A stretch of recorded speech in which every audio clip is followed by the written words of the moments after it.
Sous l'impulsion décisive de Sa Majesté le roi Mohamed VI, le Maroc s'est résolument engagé dans la voie de la régionalisation, de la déconcentration et de la décentralisation, d'où la création en 2002 des centres régionaux d'investissement en vue de faciliter l'acte d'investir aux entrepreneurs nationaux et étrangers. Mis en place par les instances ministérielles et régionales, le Centre régional d'investissement de Rabat, Salé, Zemmour, Zaher a drainé plus de 50 milliards de dirhams d'investissement, accompagné plus de 19 400 créations d'entreprises pour plus de 75 000 emplois créés. Il est le partenaire incontournable des porteurs de projets. Le CRI de Rabat, Salé, Zemmour, Zaher consolide le positionnement stratégique d'une région aux fortes potentialités agricoles, industrielles, touristiques ou culturelles et dotée de nombreux pôles d'excellence en matière de formation et de recherche. Le CRI joue un rôle majeur dans un contexte socio-économique défini par les mots-clés opportunité, compétitivité, innovation et croissance.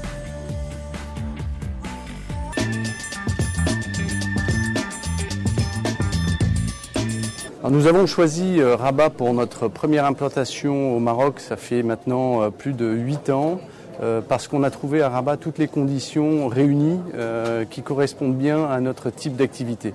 En premier lieu, il s'agit d'un bassin d'emploi très conséquent d'environ 2,5 millions d'habitants, un bassin d'emploi jeune, un bassin d'emploi francophone, francophile. Nous trouvons également à Rabat des infrastructures de très bon niveau, que ce soit des infrastructures immobilières, que ce soit des infrastructures électriques ou télécoms, et puis plus récemment des infrastructures de transport aussi, avec l'ouverture du tramway. Dans ce cadre-là, le CRI et puis les pouvoirs publics de manière générale ont contribué à la mise en place justement d'un certain nombre d'infrastructures qui sont très intéressantes pour des entreprises comme la nôtre. Comme vous le savez, nous sommes le premier mall qui a été réalisé au Maroc. Ce mall a lancé les jalons d'une nouvelle forme de commerce qui rallie shopping, restauration et divertissement. Ce projet est créateur de richesses. Il a permis de créer 500 emplois directs.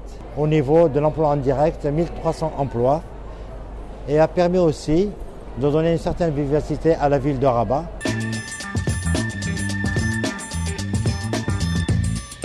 Le choix de Rabat est venu tout naturellement. Il faut savoir que Rabat concentre l'essentiel des grandes écoles d'ingénieurs au Maroc et donc une très forte concentration à la fois qualitative et quantitative du nombre d'ingénieurs et aussi l'ouverture de ces établissements vers des partenariats avec ST Ericsson pour améliorer leurs performances, pour une amélioration de l'insertion et une amélioration du cursus de formation a été essentielle. Le CRI a été déterminant à plusieurs niveaux. C'est-à-dire que lorsque une entreprise, une multinationale vient avec un projet d'envergure comme celui de ST Ericsson, il y a un certain nombre de prérequis, parmi lesquels une bonne coordination entre les différents intervenants gouvernementaux. Et donc le CRI a été très efficace à travers le comité local de suivi des investissements, afin de résorber tous les problèmes qui ont pu se présenter, notamment en ce qui concerne les aspects fiscaux, les autorisations nécessaires.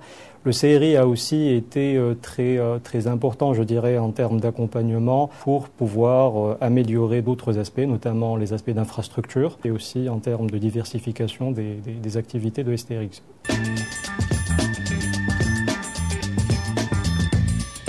Je suis un entrepreneur débutant. Je fonde une société avec des collègues, une société de formation et d'éducation. Et donc, pour fonder la société, je suis venu au CRI. Le fait que le CRI soit un guichet unique, c'est une très bonne chose parce que ça facilite un certain nombre de démarches qui étaient auparavant éparpillées. Donc là, c'est un guichet unique, donc ça permet un petit peu d'économiser les énergies, de mobiliser donc les ressources, et puis surtout de bénéficier donc à la fois de la qualité du service et de l'accompagnement pendant la constitution donc de la société et le suivi de la société sur le plan donc juridique et administratif.